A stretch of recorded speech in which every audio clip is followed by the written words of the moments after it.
Absolute cinema.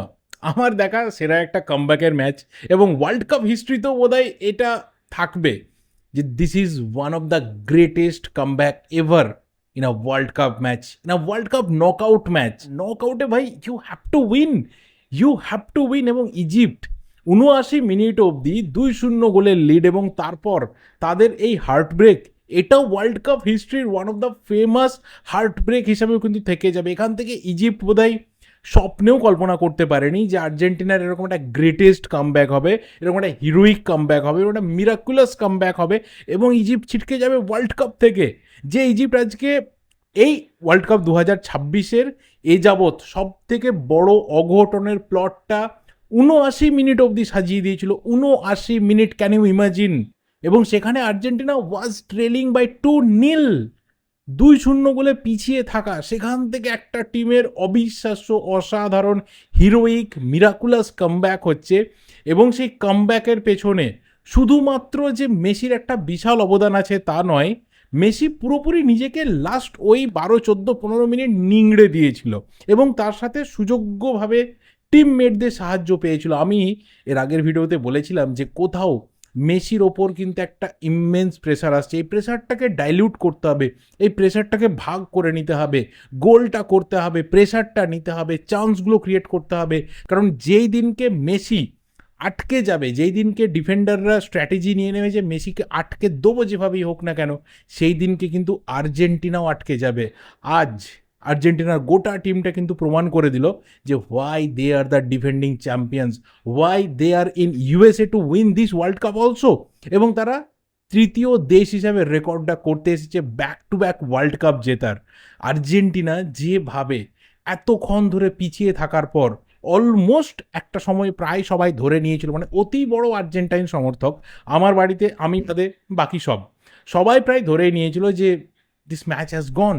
এবং সেখান থেকে দাঁড়িয়ে এই যে ফিরে আসা, যতদিন ফুটবল দেখব, যতদিন ফুটবল নিয়ে থাকবো, ততদিন কিন্তু এই ম্যাচটার কথা মনে থাকবে ইজিপ্টের জন্য। What a match by Egypt! তুমি কোনোভাবে তাদেরকে ডিসক্রেডিট করতেই পারবে না। তারা যেভাবে ফার্স্ট হাফে লিড নিয়ে ড্রেসিং রুমে গিয়েছিল, সেকেন্ড হাফে যেভাবে তারা লিডটাকে ডাবল করেছে এবং তারপর যেভাবে বটলড করলো, অলমোস্ট নিজেদের পুরো জেতা ম্যাচকে যেভাবে হাতছাড়া করলো, আর আর্জেন্টিনা যেভাবে ফিরে এলো, বহুদিন মনে রাখার মতো একটা ম্যাচ। এবং মেসির ক্ষেত্রে আমি জানি না এটা কেন হয় যে যেদিনকে মেসি পেনাল্টি মিস করে, সেই দিনকে মেসি কিন্তু আবার একটা কামব্যাকের গোল করে, এত ইজিলি কিন্তু মেসি ছেড়ে দেয় না। এটা আমরা এইবারের ওয়ার্ল্ড কাপে অস্ট্রিয়া ম্যাচেও দেখেছিলাম, সেটা আমরা আজকেও দেখলাম। দেখো, পেনাল্টি পাওয়া, পেনাল্টি থেকে গোল করা, penalty miss, it's a part of football এবং সেটাকে নিয়ে এগোতে হবে, সেটাকে নিয়েই চলতে হবে। আজকে যদি কোথাও আর্জেন্টিনার এগেনস্টে রেজাল্ট হতো, কেউ কোথাও এটা নিয়ে দোষারোপ করতে পারতো না যে চলো ওখান থেকে হয়তো ম্যাচের মোড় ঘুরে যেতে পারতো, পরিবর্তন হতে পারতো। যেটা আমি বলবো যে ব্রাজিল ম্যাচের ক্ষেত্রে হচ্ছিল, যে কেন ব্রুনো গিমারেস শট নিতে গেল, কেন ওই পেনাল্টিটা মিস হয়ে গেল, ওই পেনাল্টিটা স্কোর হয়ে গেলে ম্যাচের রং অন্যরকম হতেই পারতো। দেখো আজকে আর্জেন্টিনার ক্ষেত্রেও তো তাই, পেনাল্টি তো মিস হয়েছিল, তো ম্যাচের রং তো অন্য কিছু হতেই পারতো, বাট ম্যাচের রংটা হলো না কেন? Because the spirit, the energy, কোথাও এই যে কামব্যাক করার যে এনার্জিটা, কোথাও এই যে ফিরে আসার যে লড়াইটা, এটা সবসময় প্লেয়ারদের মধ্যে থাকে না, সব প্লেয়ারদের মধ্যে থাকে না, সব টিমের মধ্যে থাকে না। সেটা কিন্তু আর্জেন্টিনা শো করতে পেরেছে। এই যে কোথাও এনার্জি পরপর দুটো ম্যাচে পেলো, যে এইভাবে ফিরে আসা যায়, এইভাবেই ফিরে আসা যায়, এটা কিন্তু কন্টিনিউয়াসলি হতে থাকবে। So you can't count out Argentina at any time in the match. মানে সেই ম্যাচ যদি প্রায় লাস্ট সেকেন্ডের দিকেও গড়িয়ে যায়, আর্জেন্টিনা যদি ট্রেল করে, সো সেখান থেকেও কিন্তু আর্জেন্টিনা ফিরে আসতে পারে।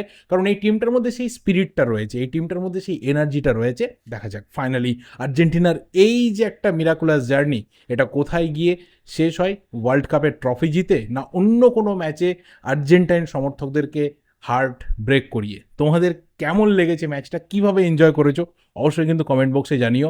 এবং আমি তো ডেফিনেটলি ভাই ফাটিয়ে এনজয় করেছি। মানে আমার এই ম্যাচ থেকে পাওয়ার কিছু ছিল না, হারানোর কিছু ছিল না, আনন্দ করার ছিল না, দুঃখ করার ছিল না। সো ফুটবলের দিক থেকে, ফুটবলের কোথাও স্বাদটা নেওয়ার জন্য এই যে 5টা গোল, এই যে এগিয়ে যাওয়া, পিছিয়ে যাওয়া, জেতা, আমি এটাকে এনজয় করেছি। এবং আমার দেখা ওয়ার্ল্ড কাপের সেরা একটা ম্যাচ হয়ে কিন্তু আজকের এই ম্যাচটা, এই ইজিপ্ট ভার্সেস আর্জেন্টিনা ম্যাচটা থেকে যাবে। সো তোমাদের কমেন্ট, তোমাদের যা কিছু এক্সপিরিয়েন্স এই ম্যাচটা থেকে শেয়ার করতে থাকো আমার সাথে।